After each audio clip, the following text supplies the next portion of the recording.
नमस्कार, सत श्री अकाल, राम राम सा, खम्मा गनी, वनक्कम। आप सभी को ऑल टीम पीडिया में फिर से स्वागत है। हमारे साथ फिर से जुड़े हुए हैं प्रतीक बुराड़े। प्रतीक बुराड़े जी का अपना यूट्यूब चैनल है प्रतीक बुराड़े के ही नाम से, और उस पे इनकी जो मूवीज का विश्लेषण है वो बहुत अच्छा है। एंड आई वुड से he is one of the finest people और फ्यू पीपल जो एग्जैक्ट करते हैं। और ये नहीं कि पेड रिव्यूज, पीछे से कुछ पैसा आ गया, कोई साइन करा लिया कि हम ये नहीं करेंगे वो नहीं करेंगे, नहीं। कहते हैं ना, इनकी कमिटमेंट है और वो दिल से commitment, and that is what I appreciate about him. आज की जो मूवी है प्रतीक भाई, जिसके बारे में हार्डली कोई बात कर रहा है, बट वो मुझे बहुत टच कर गई, that is the vaccine war. कि आपकी क्या राय है इस ट्रेलर के बारे में जो अभी आए हैं जी। सबसे पहले तो गायत्री जी धन्यवाद आपका मुझे बुलाने के लिए इस फ़िल्म के बारे में चर्चा करने के लिए। तो मुझे तो बड़ा दुःख हुआ कि इसका ट्रेलर रिलीज़ होकर 1 हफ्ता लगभग पूरा होने को आ गया है, पर अभी तक भी अगर आप देखेंगे बॉलीवुड के इकोसिस्टम से जुड़े हुए जितने भी क्रिटिक्स हैं, उन्हें तो मैं पपेट क्रिटिक्स कहना ही ज़्यादा पसंद करता हूँ। उनमें से किसी ने भी इसका ट्रेलर रिव्यू नहीं किया। हाँ, मुश्किल से कहीं पर इक्का-दुक्का कुछ आपको ट्रेलर रिव्यू देखने को मिल जाएँगे, पर वो भी कोई उनमें कोई उत्साह हो या फ़िल्म को लेकर बहुत ज़्यादा वो उसको जो एक अंदर से भाव होना चाहिए ना कि प्रसन्नता, हम बहुत खुश है देखकर, ऐसी कोई भावना देखने को नहीं मिली। इसी की तरफ इसकी दूसरी तरफ अगर हम देखें, बॉलीवुड के इकोसिस्टम की जब इनकी कोई लॉबी की फ़िल्म आती है, मेन लॉबी की, तो उसको लेकर के फ़िल्म रिलीज़ होने से कई महीने पहले से लेकर ही उसका प्रमोशन, उसको लेकर एक जनता में उसको प्रमोट करना, सिम्पैथी पैदा करना उस एक्टर के प्रति, ये सारी बातें सिस्टमैटिक वे में शुरू हो जाती है। फिर उसका पोस्टर आएगा तो उस पर बात होगी, टीज़र आएगा, ट्रेलर आएगा, बार-बार वीडियोज़ बनाए जाएँगे। अ, और विचित्र-विचित्र बातें कही जाती है कि भाई इस फ़िल्म ने जर्मनी में कहाँ पर एडवांस बुकिंग का रिकॉर्ड तोड़ दिया, उसने वहाँ रिकॉर्ड तोड़ दिया। तो इस प्रकार की एक ज़बरदस्ती की हाइप बनाने का कुछ फ़िल्मों के बारे में प्रयास किया जाता है। पर द वैक्सीन वॉर जो इतनी महत्वपूर्ण फ़िल्म है, आप कोरोना के समय को अगर देखेंगे, तो जिन देशों को हम बड़ा डेवलप्ड कंट्री कहते हैं, उन वेस्टर्न कंट्रीज़ के हालात आज हम देख सकते हैं। कोरोना के समय उनके हालात क्या थे? जिनकी जो एक स्वास्थ्य का जो है इंफ्रास्ट्रक्चर जो हम कह सकते हैं, वो कितना ज़्यादा डेवलप्ड था, पर फिर भी उन देशों की अर्थव्यवस्था की कमर कई सारे वेस्टर्न कंट्रीज़ के आज टूटी पड़ी है। बहुत ही अ, एक आर्थिक संकट से कई देश जूझ रहे हैं। ये भी हमें कई सारे देशों के रिपोर्ट्स पढ़ने को मिलते हैं। इवन यूके, लंदन के भी जो हालात हुए पिछले 1-2 वर्षों में हमने देखा, वहाँ पर बार-बार कैसे प्रधानमंत्री भी उनमें चेंज होते गए। तो वो सारी उसके पीछे भी जो एक आर्थिक संकट ही उसके पीछे मुख्य कारण था। और भी कई सारे वेस्टर्न कंट्रीज़ की इस प्रकार की रिपोर्ट्स हमें पढ़ने को मिलते हैं। पर भारत में इतने भयंकर महामारी और उसके बीच में भारत के ही अंदर के कई सारे ऐसे लोग थे, चाहे वो आप उनको अर्बन नक्सल्स कह दीजिए, टुकड़े-टुकड़े गैंग कह लीजिए, वामपंथी कह लीजिए या चीन के पैसों पर यहाँ पर प्रोपेगेंडा स्प्रेड करने वाली मीडिया कह लीजिए, जो भी आप उनको नाम दीजिए, पर वो किसी न किसी प्रकार से भारत को और ज़्यादा अंदर से अस्थिर करना चाह रहे थे। अराजकता का एक वातावरण वो भारत में अंदर पैदा करना चाह रहे थे और सरकार पर एक दबाव बनाया जा रहा था उस समय। कोरोना महामारी के समय हमने देखा कि सरकार पर एक दबाव बनाया जा रहा था कि जो बाहर की वैक्सीन है, उसको आप ले लीजिए। हमारी वैक्सीन तो हम कैसे डेवलप कर पाएँगे? हम तो भाई जैसे कि उनकी हमेशा से मानसिकता रही, हम तो साफ-सफाई वाला देश है, हम थोड़ी ना ये कर सकते हैं, इसमें ये प्रॉब्लम आ जाएगी, ये वो प्रॉब्लम आ जाएगी वगैरह-वगैरह। तो बाहर की वैक्सीन लेने के लिए भारत सरकार पर दबाव बनाया जा रहा था।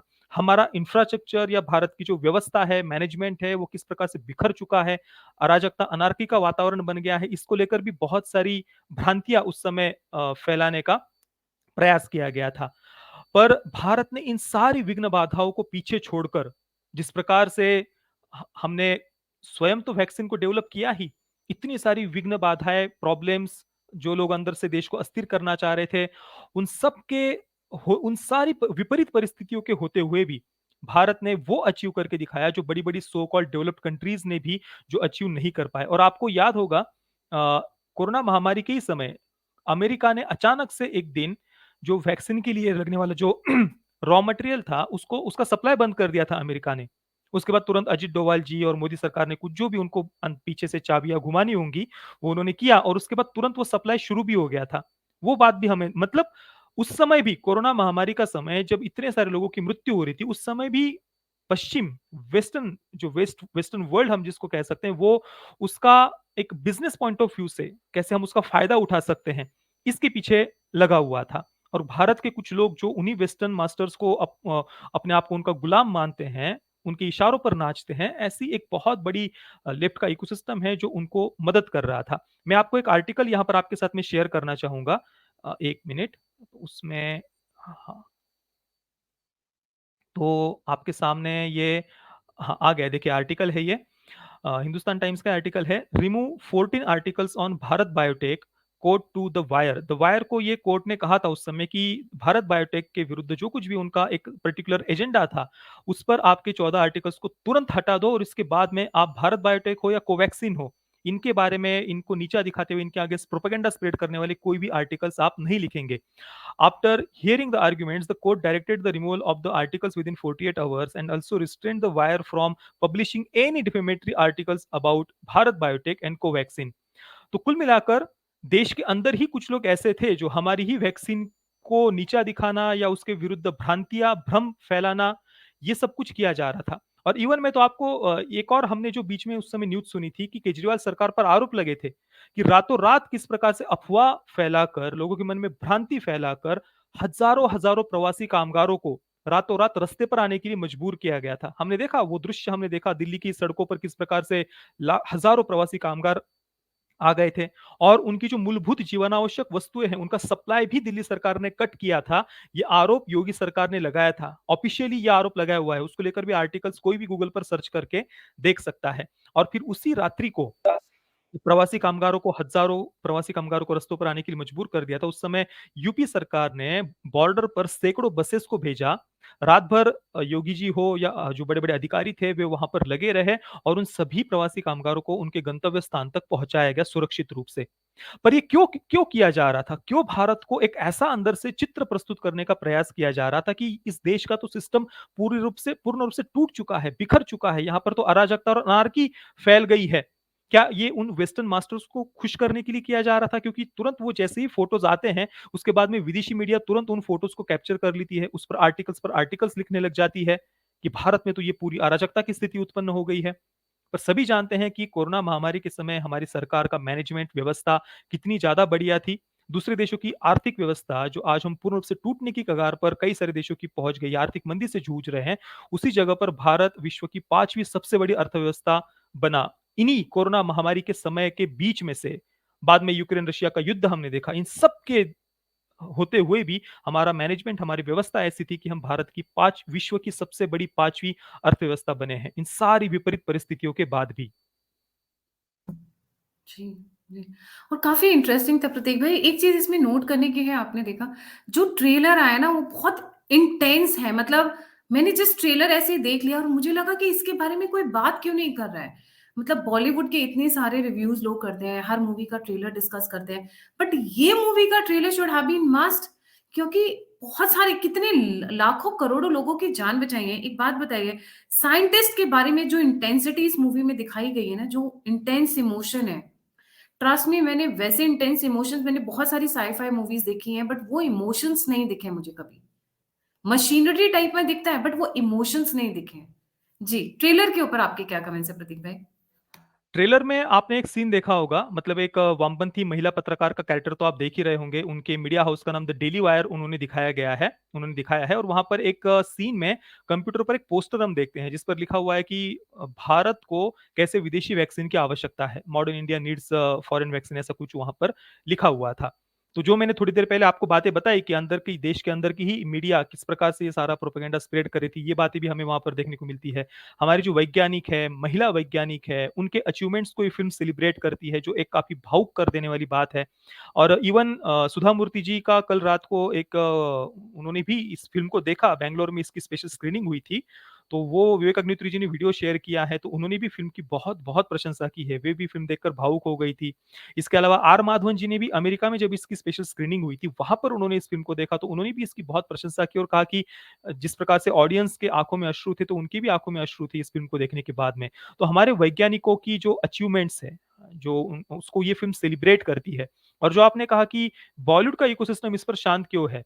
तो इसी में इसका उत्तर है कि जो भी फ़िल्म हमारे देश को, हमारे देश के अचीवमेंट्स को सेलिब्रेट करती हो, उस फ़िल्म से बॉलीवुड को हमेशा से ही प्रॉब्लम रही है। हमेशा से ही बॉलीवुड के पेट में दर्द होता आया रहा है। हमने हमेशा से देखा है कि वो जिस भी फ़िल्म में हमारे नेशनलिज़्म को, राष्ट्रवाद को, हमारे कल्चर को, हमारी संस्कृति को सेलिब्रेट किया जाता है, उस फ़िल्म से इनको प्रॉब्लम रहती है। अभी तो हालाँकि पिछले 2 वर्षों में जब से जनता ने बॉक्स ऑफिस पर इसका उत्तर देना शुरू किया है, उसके बाद से ये थोड़ा-सा अभी उतना खुलकर बातें नहीं कर रहे, नहीं तो 2 वर्ष पहले का समय आप याद करिए। इनके जो पपेट क्रिटिक्स थे, बड़ी-बड़ी पपेट मीडिया थी, वो किस प्रकार से हाइपर टॉक्सिक नेशनलिज़्म है इसमें तो जिंगोइज़्म है, इस प्रकार की बातें करके उन फ़िल्मों को तुरंत नीचा दिखाना शुरू कर देते थे। हालाँकि अभी इन्होंने थोड़ा-सा अपनी स्ट्रैटेजी चेंज कर ली है। अब ये क्या कर रहे हैं कि बड़ी-बड़ी जो मसाला फ़िल्में हैं, उनमें एक दिखावे का, ढोंग का राष्ट्रवाद दिखाने का प्रयास कर रहे हैं, पर उसके पीछे की जो भयावह मानसिकता है, वो तो क्लियरली उन फ़िल्मों में हमें दिखाई देती है। तो ये जितना लोगों को बेवकूफ़ समझते हैं, वैसा नहीं है। आज देश की जनता बहुत जागरूक है और वो इन सारे प्रोपेगेंडास को बॉलीवुड के समझती है। ये चाहे जो भी भले ही ये अपनी स्ट्रैटेजी चेंज कर रहे हैं अपना प्रोपेगेंडा स्प्रेड करने के लिए, पर देश की जनता आज ये बातें सारी समझ रही है।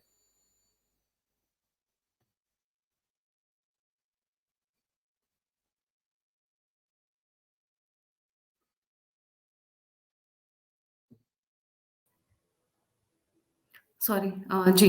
अ, अच्छा प्रतीक भाई इसमें ना पल्लवी जोशी का क्योंकि जब कश्मीर फाइल्स आई थी Pallavi Joshi was somebody I would say कि people started hating that character क्योंकि पल्लवी जोशी की एक्टिंग इतनी स्ट्रांग थी आई मीन वो सिस्टम हमारा है वो आई थिंक सबके दिमाग में वो लाइन बस गई जिस तरीके से उनकी एक्टिंग थी इसमें भी जो ट्रेलर्स हैं इसमें भी पल्लवी जोशी और नाना पाटेकर की जो एक्टिंग है ना वो एकदम स्टैंड आउट कर रही है जी।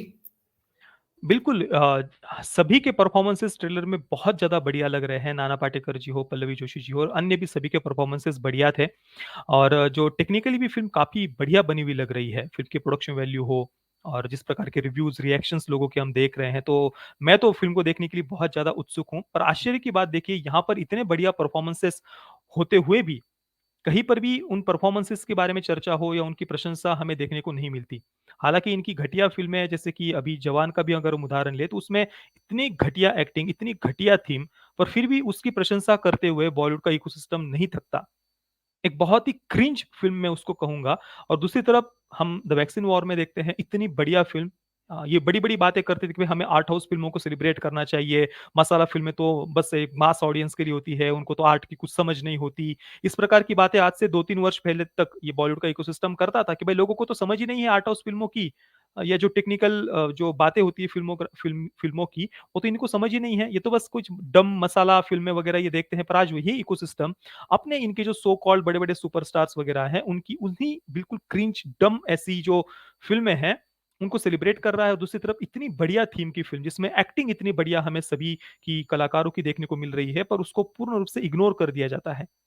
उसको एक प्रकार से सबने अपनी आँखों पर पट्टी बाँध ली है, मुँह में दही जमा लिया है, उनको कुछ दिख ही नहीं रहा जैसे वो फ़िल्म कहाँ है, कहाँ नहीं, कोई चर्चा हमें देखने को नहीं मिलती। मतलब आज भी हम देख रहे हैं कि देश में पिछले 9 वर्षों से एक राष्ट्रवादी सरकार है, उसके बाद भी आज हालात देख लीजिए हमारी फ़िल्म इंडस्ट्री के, आर्ट एंड लिटरेचर के क्षेत्र के, कि अभी भी कोई राष्ट्रवादी विचारधारा की फ़िल्म अगर कोई फ़िल्म मेकर बनाता है, तो उसको कितनी कठिनाइयों का सामना करना पड़ता है। आज भी पूरा का पूरा वर्चस्व जैसा कि पल्लवी जोशी जी का कैरेक्टर था कि भाई सरकार भले तुम्हारी ऊपर सिस्टम तो हमारा ही है।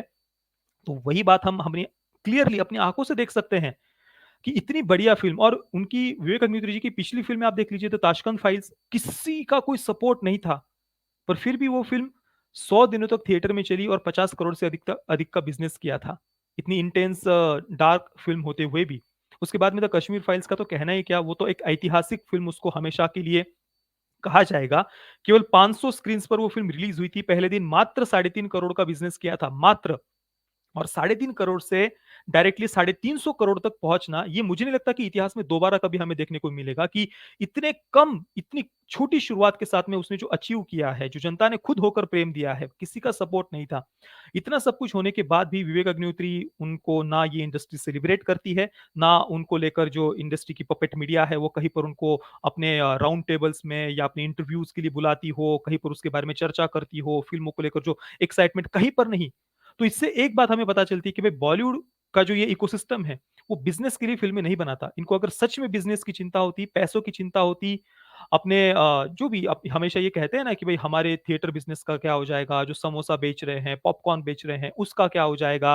ये बायकॉट गैंग या जो भी ये लोग कहते हैं अपने ही दर्शकों को, ये लोग तो हमारा बिज़नेस समाप्त करने के पीछे पड़े हुए हैं। पर सच्चाई ये है कि ये लोग खुद बिज़नेस के लिए फ़िल्में नहीं बनाते हैं। ये लोग अपनी प्रोपेगेंडा फ़िल्में बनाएँगे, उनको ज़बरदस्ती हिट दिखाने के लिए अपनी पूरी पीआर मशीनरी लगाएँगे, पर वो फ़िल्में नहीं बनाएँगे जिन्हें जनता खुद देखना चाहती है, जिन्हें जनता खुद होकर प्रेम देती है, जिन्हें जनता ने खुद जिन विषयों को, जिन सब्जेक्ट्स को, जिन फ़िल्मों को अपने सर पर बिठाया, उस कंटेंट पर ये फ़िल्में नहीं बनाएँगे या उन फ़िल्म मेकर्स को सेलिब्रेट नहीं करेंगे। उनको इग्नोर कर दिया जाता है, साइड कर दिया जाता है।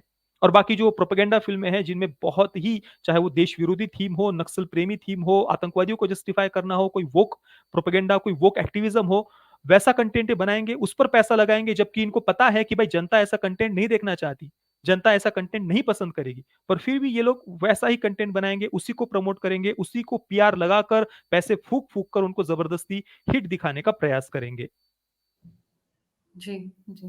ये लंबे समय से चलता आ रहा है बट आई थिंक अब जनता जो है वो मेंटली एक चेंज के लिए तैयार हो चुकी है क्योंकि हम कितने लंबे टाइम वो बीटिंग राउंड द बुश देखेंगे, 1 हीरोइन, 2 हीरो या 2 हीरोइन, 1 हीरो, हीरो विलेन वो उसके बियॉन्ड भी लाइफ होती है। एक हीरो-हीरोइन के बियॉन्ड भी फैमिली ओरिएंटेड मूवीज़ होती हैं। कितनी अलग-अलग डायरेक्शन की मैं ये बोलूँ कि मैंने छोटी बजट फ़िल्में देखना शुरू की, Nil Battey Sannata, Swara Bhaskar is not my favourite. एक वो ऐसी महिला है जिनके बारे में मैं बात भी नहीं करना चाहूँगी। बट वो जो मूवी में जो उन्होंने इमोशंस दिखाए ना मदर के, being a mother my self वो समझ में आता है और वहाँ से मेरे ख्याल से आज की डेट में अगर कोई मुझे चॉइस दे कि आप खान्स की मूवी देखना चाहोगे या आयुष्मान खुराना या जो अभी नए उभरते हुए एक्टर्स हैं, तो एनी डे आई वुड क्योंकि वो एक्सपेरिमेंट कर रहे हैं, वो एक्सप्लोर कर रहे हैं, उनके साथ एक फ्रेशनेस है, एक नयापन है, एक एक अलग-सा टेस्ट भी है, जो इनके साथ नहीं इनके साथ हमें एक पैटर्न पता है, मतलब वही चलेगा। बट एक चीज़ है प्रतीक भाई मैं विवेक अग्निहोत्री की बहुत बड़ी फैन हो गई हूँ। पहले द कश्मीर फाइल्स और अब जो वैक्सीन वॉर का जो ट्रेलर है वो देख के मेरा दिल खुश हो गया। I mean after a long time I have seen a trailer like this, a very impactful trailer. आप क्या कहना चाहेंगे जाते-जाते दर्शकों से? देखिए, हालाँकि मैं आपने जो आयुष्मान खुराना आदि का नाम लिया, उस पर मैं थोड़ा-सा अपने अलग विचार रखना चाहूँगा। शायद अभी हाल ही के समय में उनकी जो कुछ फ़िल्में आई हैं, वो शायद आपने मिस कर दी होंगी या देखी नहीं होंगी। पर मैं आपको बताना चाहूँगा कि जितनी भयानक प्रोपेगेंडा आयुष्मान खुराना या राजकुमार राव ये लोग अपनी फ़िल्मों के माध्यम से स्प्रेड कर रहे हैं, उतना तो शायद ही दूसरा कोई स्प्रेड कर रहा होगा। आप जितने भी दुनिया के घिनौने से घिनौने एजेंडा उठाकर देख लीजिए, चाहे वो रेडिकल जेंडर आइडेंटिटी का एजेंडा हो या फिर जो भी आप ये सेक्सुअल लिबरेशन को लेकर जो बातें स्प्रेड की जा रही है, ये सारा वोक एक्टिविज़्म इन दोनों की फ़िल्मों में आपको देखने को मिल जाएगा, जो आने वाली पीढ़ियों को बर्बाद करने के अलावा और कुछ भी नहीं करने वाला। ऐसे एक्टर्स से, ऐसे फ़िल्म मेकर से मुझे सबसे ज़्यादा डर लगता है। बाकी ये मसाला फ़िल्में वगैरह वो लोग देखकर भूल जाते हैं। पर ये लोग जो फ़िल्में बना रहे हैं, जो बच्चों के दिमाग में जो ये गंदगी डाल रहे हैं, वो आने वाली जनरेशंस को बर्बाद कर सकता है। सबसे ज़्यादा घिनौने एजेंडा मुझे तो इनकी ही फ़िल्मों में देखने को मिले हैं। और बाकी दूसरे जो एक्टर्स की भी हम बात बात करें तो अभी आने वाले समय में भूमि पेडनेकर की 2 हफ्ते के बाद में एक थैंक यू फॉर कमिंग ऐसी कोई फ़िल्म आ रही है, वो भी ऑर्गेज़्म इनइक्वालिटी को लेकर है और जो भी आप वीरे दी वेडिंग में जो हमने स्वरा भास्कर उनका जो देखा था, सेक्सुअल लिबरेशन वगैरह जो वोक एक्टिविज़्म वही सारी बातें यहाँ पर भी हमें देखने को मिल रही है। तो ये सबसे ज़्यादा देखिए बच्चे जो होते हैं उनको अगर राष्ट्रवाद से, पारिवारिक मूल्यों से, फैमिली वैल्यूज़ से अगर तोड़ना है तो ये इनका बहुत सटल वे में ये बातें उनके दिमाग में डाली जाती है बच्चों के कि आपके दुश्मन कौन है? कि आपको एक फ्रीडम चाहिए, लिबरेटेड लाइफ़ चाहिए तो उसके लिए आपको अपने परिवार के अगेंस्ट, पेरेंट्स के अगेंस्ट, फासीवादी सरकार के अगेंस्ट ये जो राष्ट्रवाद की बातें करते हैं, ये रूढ़िवादी ऑर्थोडॉक्स कंज़र्वेटिव लोग होते हैं, इनको आपको उखाड़ फेंकना है। और आपको जो ये बहुत लिबरलिज़्म की बातें करते हैं, अपने आप को बहुत सेक्सुअल फ्रीडम की बातें करते हैं, ये लोग आपको सही रास्ता दिखा रहे हैं और इनके पीछे आपको चलना है। तो ये वामपंथियों का जो एजेंडा है, इससे हमें अपने अगली अगली जनरेशंस को उनको जागरूक करने की आवश्यकता है, क्योंकि ये ज़्यादा युवाओं की दृष्टि से ज़्यादा भयावह मुझे लगता है। जी, जी। मैं फिर भी अपने जाते-जाते इस मूवी के लिए तो मैं यही बोलूँगी कि if not for Vivek Agnihotri, if not for the strong acting of Pallavi Joshi and Nana Patekar, उन साइंटिस्ट के लिए जिन्होंने कोवैक्सिन बनाई, जिन्होंने करोड़ों बिल्कुल, लोगों की जान बचाई, ये मूवी देखना बनता है। बिल्कुल, बहुत लोगों बिल्कुल। की जानें बचाई हैं और सिर्फ भारत में ही नहीं, भारत मैं बता रही हूँ अफ्रीका में प्रतीक भाई आपको पता है मैं अफ्रीका में रहती हूँ, काफ़ी कंट्रीज़ चेंज कर चुकी हूँ। कुछ कंट्रीज़ बहुत कंजेस्टेड हैं, कुछ कंट्रीज़ बहुत स्प्रेड आउट हैं। अगर इधर कोरोना आता, तो लोग मक्खी मच्छर की तरह मरते, बचते नहीं। इतनी बुरी हालत होती। बट थैंक्स कि ये कोवैक्सिन बहुत सही टाइम पे आई है और जिस तरीके से नरेंद्र मोदी जी ने सबको बाँटा, तो हुँ। बहुत लोगों की जानें बचाई, मिलियंस आई वुड से। बिल्कुल। तो और वो प्रतीक तो भाई, हमने मैं बताना मैं भूल ही गया कि भारत सरकार ने अपने देश में तो इतना बढ़िया मैनेजमेंट दिखाया ही, वैक्सीन भी डेवलप की, अपने देश के लोगों को निःशुल्क वो सारी वैक्सीन सब तक पहुँचाई भी, और साथ में ही 101 देशों में 24 करोड़ वैक्सीन के डोसेस भी हमारी सरकार ने उस समय पहुँचाए थे। तो इन सारी अचीवमेंट्स को भी द वैक्सीन वॉर सेलिब्रेट करेगी। जी जी। So please don't forget to like, subscribe and share the alternate media. और प्रतीक भाई, प्रतीक बुराड़े का चैनल है, वो मैं डिस्क्रिप्शन बॉक्स में और चैट बॉक्स में मैं पिन कर दूंगी, so that you can go and like, subscribe and share his channel also. Please don't forget to watch this movie. ऐसी मूवीज बहुत कम आती है, and this is celebrating the scientist, क्योंकि साइंटिस्ट इज अ कम्युनिटी जो दिन रात मेहनत करते हैं। लोगों को लगता है क्या वो लैब्स में घुसे रहते हैं, but trust me, they do big works behind those so called labs, जिसको हम सोचते हैं कि बहुत नॉट टू गो वाला एरिया है। उनके लिए ये मूवी देखना ना भूले। इसी के साथ जय हिंद, जय श्री राम, हर हर Mahadev. Thank you so much Pratik भाई। हर हर महादेव, वंदे मातरम।